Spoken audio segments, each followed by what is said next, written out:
공정담론이 부상하는 것은 한국 사회만의 특징은 아니고 미국이라든가 혹은 사실 다른 곳에서도 공정담론이 부상되는 경향은 있습니다. 그럼에도 불구하고 한국 사회는 조금 특수한 것은 사실이에요. 왜냐하면 어떤 정치적 담론을 우리가 관찰해 봤을 때 이렇게 많은 정치인들이 공정을 최우선 가치로 내세웠던 적이 있었나 싶은 생각이 들죠. 사실 이것은 우리 시대의 사회적 열망을 반영한 것이라고도 볼 수 있겠죠. 우리가 계속해서 이 공정성을 요구하는 이유는 우리 사회가 그러니까 감각적으로 공정하지 않다고 사람들이 반사적으로 느끼기 때문입니다. 그런데 그 이유는 실제로 우리가 굉장히 열심히 살고 있지만 열심히 노력한 만큼의 보상을 받지 못하는 사회인 것이 사실이기 때문이에요. 저성장 사회이기도 하고 기후위기나 산업구조 재편으로 인한 불확실성이 굉장히 큰 사회이기도 하고 이전 세대와 달리 대학 졸업장 하나로 바로 정규직을 얻을 수 있는 사회가 아니기도 합니다. 우리는 굉장히 열심히 살고 있지만 그만큼 어떤 안정적으로 미래를 그리는 게 불가능한 사회에 살고 있잖아요. 다시 말하면 사회 구성원들 중에 대부분이 박탈감, 억울함 또는 피해자 정서를 갖게 된다는 뜻이죠. 내가 노력한 만큼 어떤 공정한 보상을 받지 못하고 있다고 느끼기 때문에. 그래서 이런 식의 어떤 저성장 경제 불안의 시기에는 이런 박탈감을 전통적인 기득권조차도 느끼게 됩니다. 그래서 4년제 대학을 졸업을 했고 내가 남자고 또 군필자인데 정규직 하나를 안 준다고? 이러한 의문을 갖게 되는 것이죠. 이러한 박탈감을 푸는 방식이 이 구조적 문제라던가 경제적 위기라던가 정책적 잘못이라던가 이런 것들을 분석하는 방향으로 나가면 좋겠지만 실제로는 이런 피해자 정서나 박탈감을 가지게 되었을 때 이것에 대한 원인을 돌리게 되는 대상은 어떤 희생양이 존재해야 되죠. 그래서 이 공정담론이나 피해자 담론이 백래쉬와 함께 등장하게 되는 이유가 바로 내가 나의 특권이 피해를 입었다고 생각했을 때 누구 때문에 피해를 입었다라고 지목할 만한 희생양이 항상 필요하기 때문입니다. 그래서 미국 사회에서는 이 희생양이 항상 이민자죠. 에이시안들이 다 왜 아이비리그에 가지? 왜 중국계, 인도계 사람들이 다 실리콘밸리에서 저런 잘 나가는 엔지니어 직업을 갖게 되지? 혹은 왜 내가 취직해야 할 이 자리에 히스패닉들이 다 들어와 있는 거지? 이렇게 이민자를 향하게 되지만 한국에서는 그렇게 눈에 보이는 가시적인 타자로서 이민자가 아직 등장하지 않았죠. 물론 이제 지금 이주민 혐오도 굉장히 최근 들어서는 급격하게 부상하고 있는 상황이지만 그래서 이 삶에 대한 어떤 패배감 혹은 불공정하다는 문제의식의 어떤 원인을 찾는 타겟 그룹으로 여성이 등장하게 됩니다. 그래서 한국 사회에서는 이 백래쉬가 악화되는 과정에서 반페미니즘, 반여성 기조가 굉장히 크게 등장하게 됩니다. 이 둘은 살짝 다르지만 그래서 타자 혐오를 봤을 때는 페미니즘에 대한 반대와 더불어 여성 혐오 혹은 퀴어나 트랜스 혹은 장애에 대한 혐오와 반감이 함께 등장하고 있습니다. 그래서 공정 담론의 부상과 함께 백래쉬도 동시에 부상을 하고 있고요. 이것의 문제는 사실은 너무나 당연히 인권이나 평등의 가치가 위협받고 있는 상황이라는 점이겠죠. 작년에 UN 개발계획에서 발표한 젠더 사회규범 지수 통계입니다. 주기적으로 각 국가의 젠더 규범을 조사해서 발표를 하는데요. 각 국가별 비교도 되지만 각 국가 내에서의 젠더 규범에 어떤 변화가 있었는지를 보여주는 그래프, 지표라고 보시면 돼요. 그래서 2010년부터 2014년까지 5년간의 젠더 규범, 그리고 최근 2017년부터 2022년까지 최근 5년간 사이의 젠더 규범에 어떤 변화가 있었나를 보여주는 지표입니다.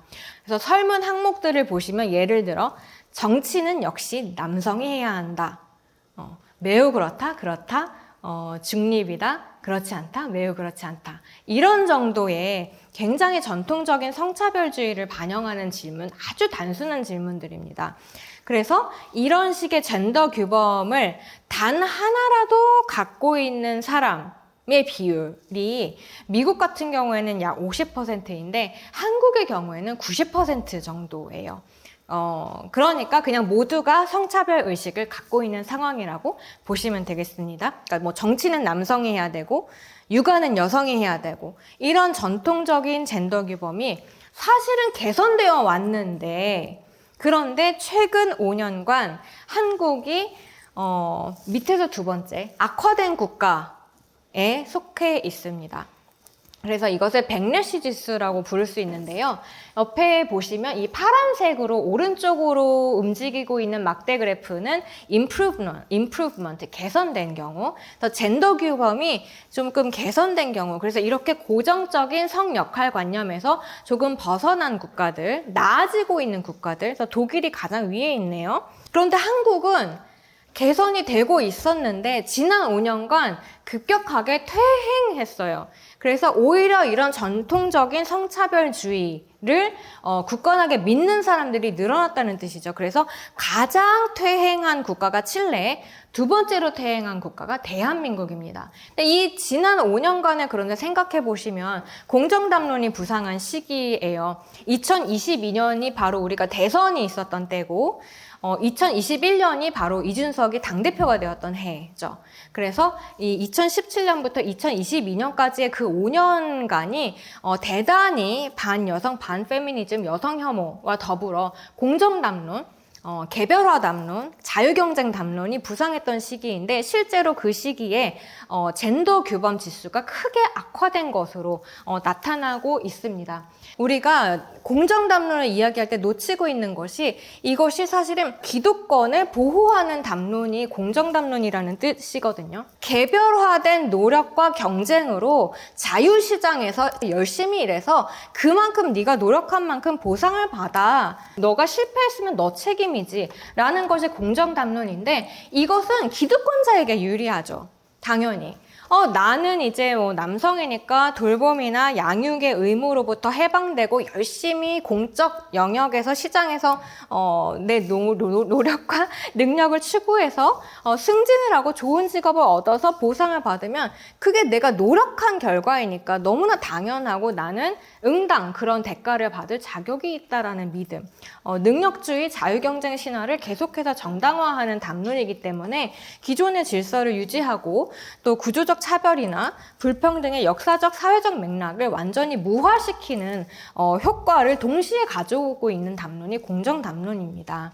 그래서 이런 공정 담론이 강화되고 또 더 많은 사람들이 공정 담론을 내면화할수록 구조적 개입 혹은 재분배보다는 개인화된 해결책, 시장 중심주의를 선호하게 되기 때문에 사회 개선의 길은 더더욱 요원해지고 불평등과 차별이 더더욱 악화되는 결과를 갖게 되겠죠. 그래서 저는 책에서 이러한 그 논리를 전체적으로 설명하는 어떤 가정으로서 개별주의적 존재론을 제시했는데요. 한국 사회에서 그동안 계속 각광받아왔던 공정 담론이 바로 이 개별주의적 존재론을 더더욱 악화시키고 있는 상황이라고 볼 수 있습니다. 그래서 이러한 존재론적 가정 자체를 우리가 타파하고 다른 방식의 존재론으로 나아갈 때만 우리 사회의 혁신이 가능하다라는 주장인데요. 우리가 진정으로 공정한 사회를 만들고자 한다면 구조를 보지 않고 과연 우리가 사회의 정의 혹은 공정을 논할 수 있는가?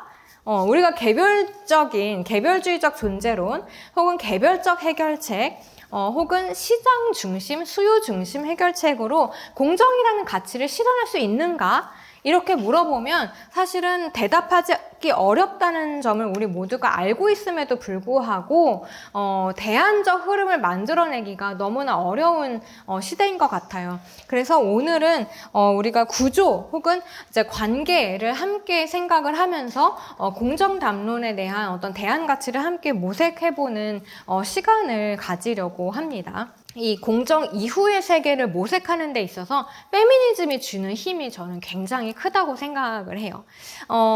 여기 계신 분들은 페미니즘을 어떻게 정의하시는지 잘 모르겠는데, 뭐 여러 가지 다른 다양한 정의가 있을 수 있겠죠? 근데 페미니즘이라는 것은, 가부장제, 이성의 중심주의, 혹은 이성의 규범성, 과 같은 억압적 체계에서 오는 어떤 폭력, 차별을 탈피하고 그것으로부터 해방되고자 하는 운동이잖아요. 그렇기 때문에 페미니즘이라는 것은 우리 사회의 다양한 지배 이데올로기, 가부장제, 이성의 중심주의, 자본주의, 신자유주의, 비장의 중심주의, 인종주의로부터 비롯되는 억압, 차별, 폭력을 철폐하고 그로부터 모두의 해방을 추구하는 이론적, 실천적 운동이라고 볼 수 있습니다. 그렇기 때문에 페미니즘은 특정 집단보다는 모두의 해방, 모두의 평등을 추구하는 운동이고, 모두가 평등하고 해방된 상태라면 기득권도 해방될 수 있기 때문에 그렇기 때문에 사실은 가장 억압받는 가장 차별받는 타자, 가장 바닥에 있는 사람들로부터 시작하는 운동이 페미니스트 운동이라고 볼 수 있습니다. 모두의 해방을 위한다면 내가 아닌 타자를 생각할 수밖에 없기 때문에 우리가 지금까지 매몰되어 왔던 공정담론이나 개별주의적 존재론이 사실은 얼마나 이 공동체의 지속 가능성을 훼손하는 담론인가.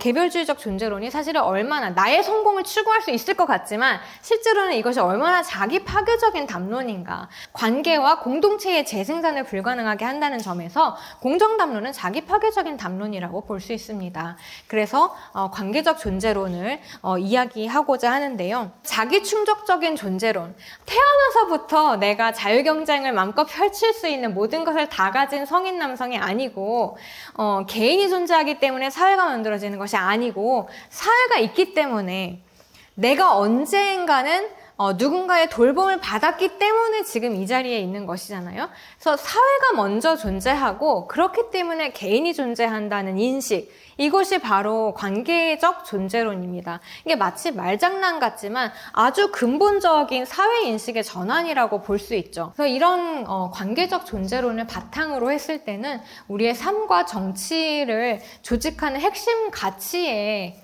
이미 관계가 들어가 있기 때문에 상호성이라든지 돌봄이라든지 혹은 평등이라든지 이런 것들이 오히려 가장 중요한 가치로 부상하게 됩니다. 그럼 이런 맥락에서 봤을 때 공정도 재정의할 수 있지 않을까요? 우리가 개별화된 존재론을 바탕으로 나의 능력과 노력을 정확하게 측정해서 그에 따른 보상을 달라는 공정 담론이 아니라 관계적 존재론을 바탕으로 또 페미니즘적 시각을 바탕으로 우리가 억압체계, 불평등과 차별을 탈피하고 관계와 상호성과 평등과 돌봄을 우선시하는 사회로 나아간다면 그것을 가정했을 때 공정은 어떻게 재정의할 수 있을까요? 그런 사회를 우리가 원한다면, 그런 세계를 만들기를 원한다면 공정은 우리가 다르게 접근할 수 있지 않을까? 그런 질문을 조금 던져보고 싶습니다. 오늘 조금 큰 틀에서 이야기를 했지만 관계적 존재론 그리고 많은 페미니스트들이 주장한 돌봄 이론이라는 것이 결국 우리의 사회 변혁을 위한 공통 감각을 제공해주는 인식론적 기초라고 볼 수 있습니다. 근본적으로 사회 운영 원리가 바뀔 때 결국에는 우리의 삶도 바뀌고 개선될 수 있다는 인식이 더 확장될 수 있지 않을까. 그래서 개별적인 공정 논리, 경쟁 논리보다는 공동선이 제공하는 어떤 새로운 출발선을 다시 한번 그려보고 기울어진 운동장 자체를 바꿀 수 있다는 믿음과 확신을 가지고 다른 미래를 그려볼 수 있지 않을까. 그런 맥락에서 계속 이 이야기를 이어나갈 수 있었으면 좋겠습니다.